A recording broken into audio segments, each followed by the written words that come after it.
Salam literasi. Di era normal baru pada saat ini, banyak kegiatan yang tetap kita laksanakan seperti biasa, namun dengan menaati protokol kesehatan atau menghindari kerumunan. Untuk itulah banyak kegiatan-kegiatan yang beralih menjadi kegiatan online, termasuk kegiatan ekonomi. Untuk kamu yang ingin menggeluti dalam bidang berjualan online, ini adalah salah satu referensi yang cocok untuk dibaca.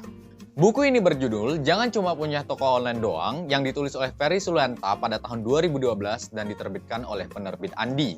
Ferry Sulianta sendiri adalah seorang dosen di salah satu universitas swasta dan dahulu pernah bekerja di departemen IT, telah menulis lebih dari 40 buku, sehingga apabila kita berekspektasi, buku ini sudah tidak diragukan lagi kualitasnya. Secara garis besar yang pertama, buku ini akan memberikan informasi kepada kita tentang hal dasar dalam berjualan, yaitu bagaimana cara mendapatkan barang jualan. Mungkin terdengar biasa sampai Anda mengetahui bahwa buku ini tidak hanya menyediakan informasi tentang mendapatkan barang dalam negeri atau barang lokal, namun juga memberikan informasi tentang bagaimana cara kita mendapatkan barang dari luar negeri. Yang kedua, kita akan disuguhkan informasi tentang bagaimana cara mengeksekusi dalam berjualan online, termasuk dalam memilih media untuk berjualan, memilih media untuk berkomunikasi dengan konsumen, hingga bagaimana cara mengirim barang kepada konsumen. Mari kita masuk ke dalam kelebihan dari buku ini.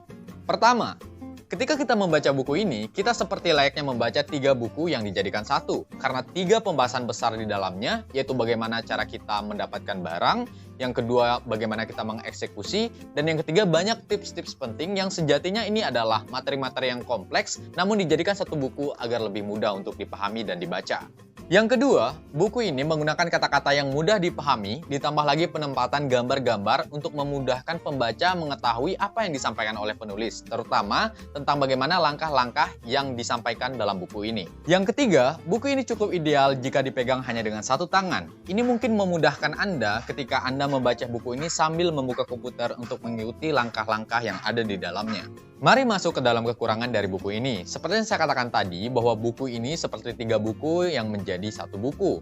Namun kekurangannya akibat 3 pembahasan besar di dalamnya yang dipres ke dalam 120 halaman, beberapa penjelasan kurang mendetail, terutama terlihat pada bab 5. Apabila kita bandingkan dengan buku tips buka toko di website tanpa modal yang juga diterbitkan oleh penerbit Andi, buku ini jauh lebih mendetail. Baik, secara keseluruhan buku ini sangat patut untuk dijadikan sumber referensi. Siapa tahu ketika Anda membaca ini, Anda menjadi lebih tertarik atau bahkan terinspirasi untuk memulai usaha-usaha baru di masa pandemi ini.